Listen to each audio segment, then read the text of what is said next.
Добрый день, дорогие друзья! Здравствуйте! Сегодня мы, библиотекарь библиотеки имени Белинского Галина Попова и научный сотрудник Якутского музея имени Ярославского Сергей Слепцов, продолжим наше литературное путешествие по Якутску. И сегодня героем проекта «Литературное сердце Якутска» будет русский классик, писатель Иван Александрович Гончаров. А как и почему его имя связано с нашим городом, об этом вы узнаете из выступления Сергея Слепцова. Итак, вам слово. В 40-х, начале 50-х годов Иван Александрович Гончаров, еще не классик русской литературы, но перспективный начинающий писатель и сотрудник Министерства иностранных дел. И в 1852 году Гончарову выпал уникальный шанс, его назначили в экспедицию адмирала Путятина. Эта экспедиция была к далеким и неизведанным тогда берегам закрытой Японии. Экспедиция продлилась 2,5 года. И в этой экспедиции Гончаров побывал в Англии, Южной Африке, Индии, Индонезии, Китае, Японии и множестве островов Атлантического, Индийского и Тихого океанов. В 1954 году, по окончании экспедиции, Гончаров решил не возвращаться тем же самым путем обратно в Санкт-Петербург, а проехать путем сухопутным, высадившись на Охотском побережье в порте Аян и проехав из конца в конец всю Россию. С самого начала своего путешествия Гончаров начал вести подробный журнал, в котором описывал свои впечатления от поездки. И в путешествии по России 12 сентября 1854 года Гончаров въехал в один из основных пунктов своей трассы по России.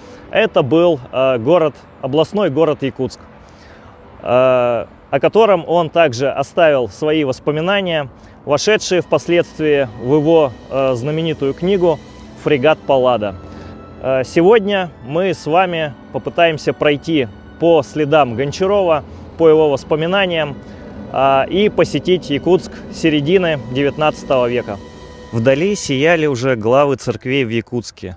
«Скоро же будет Лена?» – спрашивал я, все ожидая, что река к Нагорному берегу будет глубже, следовательно, островов не имеет и откроется во всей красе и величии. У одного острова якуты вышли на берег и потянули лодку бичевою вверх.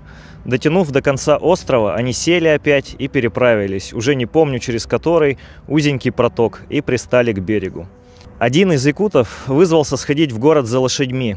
Я послал с ним человека, а сам уселся на берегу на медвежьих шкурах. Нельзя сказать, чтобы было весело. Трудно выдумать печальнее местности. С одной стороны Лена, я уже сказал какая, пески, кусты и луга. С другой к Якутску луга, кусты и пески. Вдали за всем этим синеют горы, которые, кажется, и составляли некогда настоящий берег реки. Якутск построен на огромной отмели, что видно по пространным пескам, кустам и озеркам. И теперь во время разлива Лена, говорят, доходит до города и заливает отчасти окрестные поля. Якутск в сентябре 1854 года. Сейчас мы с вами находимся на так называемом Зеленом лугу, месте, где проходит городская протока. В XIX веке более полноводное место это было, и именно вот здесь вот по многочисленным протокам прямо к набережной города Якутска приставали различные баржи, карбасы, барки с товарами, разгружаясь у старого малого базара Кружала. Сюда же, начиная с 18-19 века, всегда любили ходить горожане, отдыхать, устраивать пикники.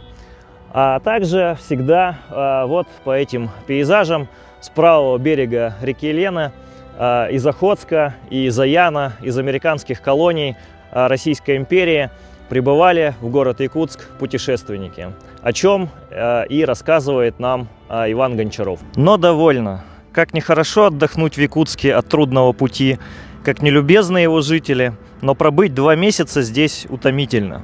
Боже, сохрани от лютой скуки и 40-градусных морозов. Пора, морозы уже трещат, 32, 35, 37 градусов. Скоро дышать будет тяжело. В прошедшем году мороз здесь достигал, говорят, до 48. Вот и повозка на дворе.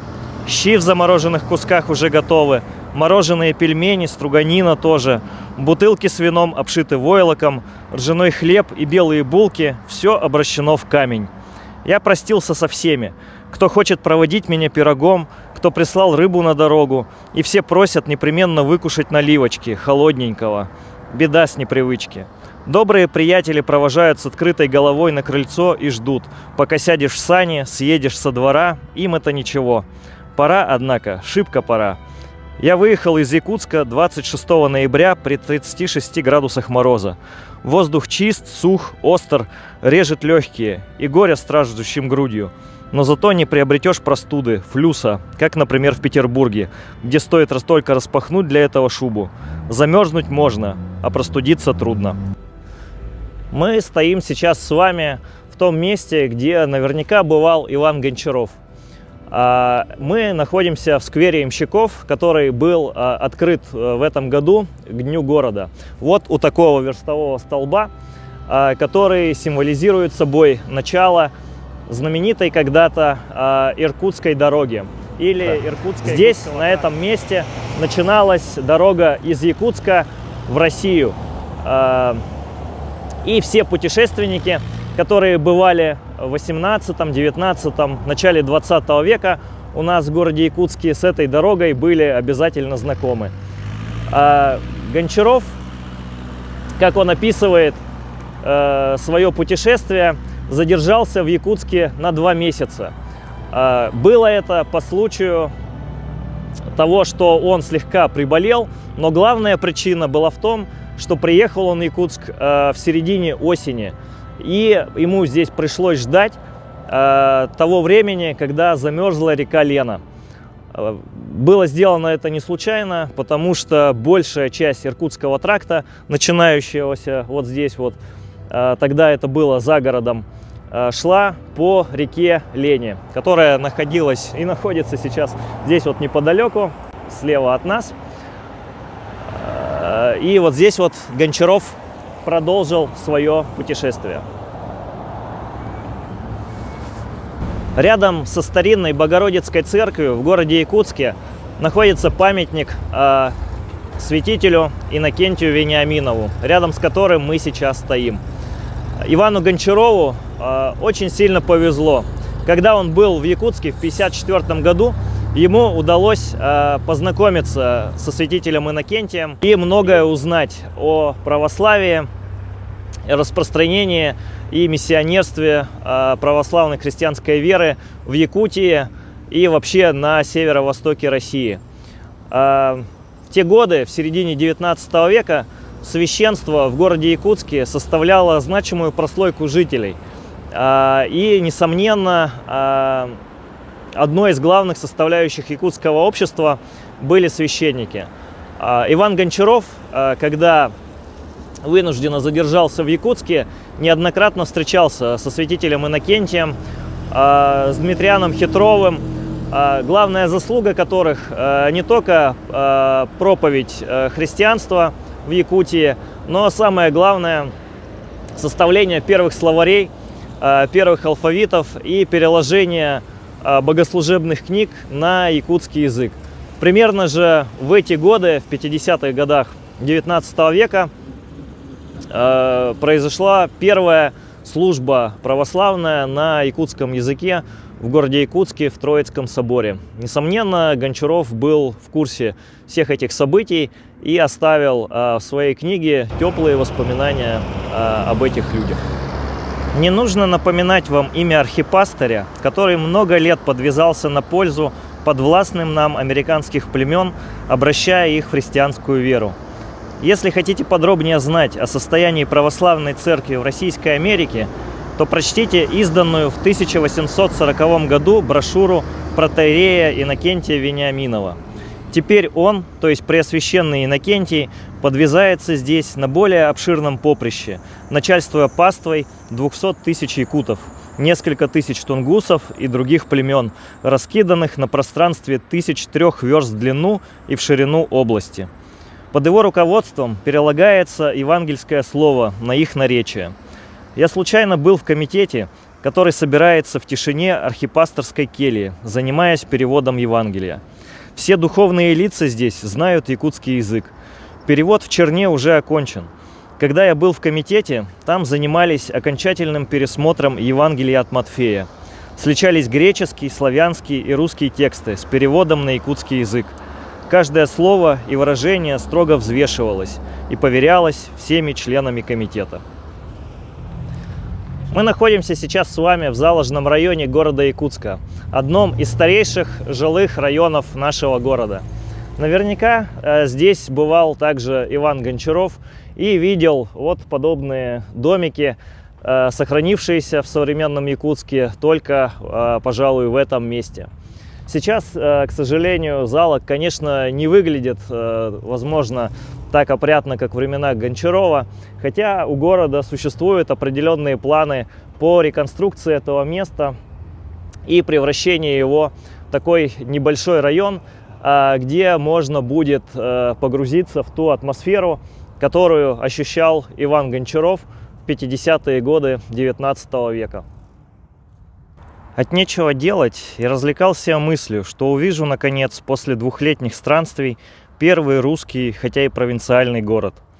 Но и то не совсем русский, хотя в нем и русские храмы, русские дома, русские чиновники и купцы. Но зато как голо все. Где это видано на Руси, чтобы не было ни одного садика и палисадника, чтоб зелень, если не яблонь, ни груш, то хоть берез и акации не осеняла домов и заборов. А все же мне стало отрадно, когда я въехал в кучу почерневших от времени одноэтажных деревянных домов. Все-таки это Русь, хотя и сибирская Русь. У ней есть много особенностей, как в природе, так и в людских нравах, обычаях, отчасти, как вы видите, в языке, что и образует ей свою коренную, немного суровую, но величавую физиономию.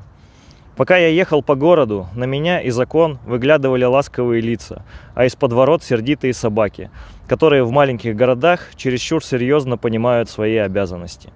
Весело было мне смотреть на проезжавшие по временам разнохарактерные дрожки, на кучеров в летних кафтанах и в меховых шапках, или наоборот, в полушубках и летних картузах. Мы сейчас на площади Дружбы. Гончаров здесь совершенно точно бывал, как мы узнали из небольшого фрагмента фрегата Паллады. И он никак не мог пройти это место, потому что в 50-х годах 19 века здесь, как, собственно, Гончаров и говорит, находились еще остатки крепостных сооружений. В 17 веке именно здесь находился комплекс Якутской крепости, довольно большого монументального оборонного сооружения, которое впоследствии в 18-19 веках постепенно приходило в упадок от пожара и от того, что, собственно, за крепостью ухаживать перестали. А первоначально здесь стояло 16 башен, 2 ряда стен, причем одни из них срубные, большие. В 17-м, начале 18 века это военный центр вообще всей Якутской области, Якутского воеводства, если точнее. А в 19 веке, во времена Гончарова, это административный правительственный центр, потому что здесь постепенно в окрестностях крепости строили различные правительственные учреждения. Здесь находилась воеводская канцелярия, областное казначейство, дом правления Якутской области, неподалеку стоял дом губернатора, то есть такое сосредоточие власти. Помимо администрации здесь также находился и духовный центр на самом деле. Вот за моей спиной можно видеть реставрируемый в данное время Троицкий собор, поставленный как раз рядом с Якутской крепостью в свое время. И сейчас это фактически единственная сохранившаяся постройка того периода, напоминающая нам об истории 18-19 века.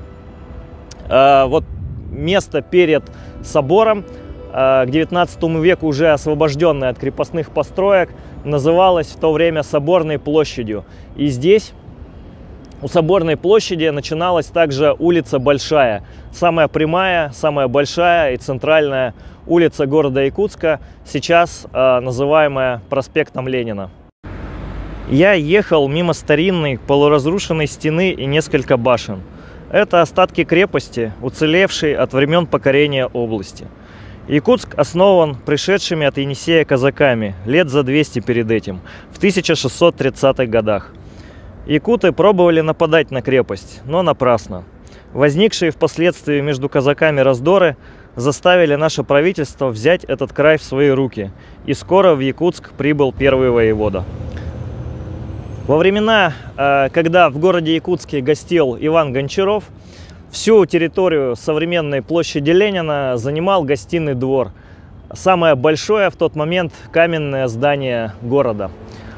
Как раз когда в 50-е годы уже 20 века каменный гостиный двор был снесен, из-за того, что пришел в ветхость, образовалась площадь, которую в 60-е годы 20 века назвали площадью Ленина. В 19 веке же это место сосредоточие торговой жизни, потому что гостиный двор, как уже было сказано, это лавки, торговля, а туда вот в сторону реки уходил остальной торговый квартал, где стояли дома якутских купцов, находились их тоже небольшие лавочки, и там же в глубине находился малый базар Кружала. А еще дальше находилась пристань, где разгружались товары на берег и разносились вот в эти вот места по лавочкам и торговым домам местных предпринимателей. Здесь же мимо гостиного двора проходила улица Большая, я уже говорил, центральная улица Якутска. В гостином же дворе находилась ратуша, то есть городское управление, было выделено специальное помещение. А со временем, в конце 19 века, в нескольких лавках вот этого гостиного двора, который здесь стоял, был размещен Якутский областной музей, где я работаю в данное время, и публичная библиотека. То есть не случайно Гончаров упоминает это место, сосредоточие такой городской жизни Якутска 50-х, 60-х годов 19 века, когда здесь он гостил. Вот гостиный двор, довольно пространный. Вот и единственный каменный дом, занимаемый земским судом. В гостином дворе, который в самом деле есть двор, потому что большая часть лавок открывается внутрь, я видел много входящих и выходящих якутов. Они, говорят, составляют большинство потребителей. Прочие горожане закупают все, что им нужно, раз в год на здешней ярмарке. Еще я видел больницу, острог, казенные хлебные магазины, потом проехал мимо базара с пестрой толпой якутов и якуток. Итак, дорогие друзья, на этом месте мы и заканчиваем наше путешествие с литературным Якутском. С Якутском 19 века, который вы смогли узнать по путевым заметкам Ивана Александровича Гончарова.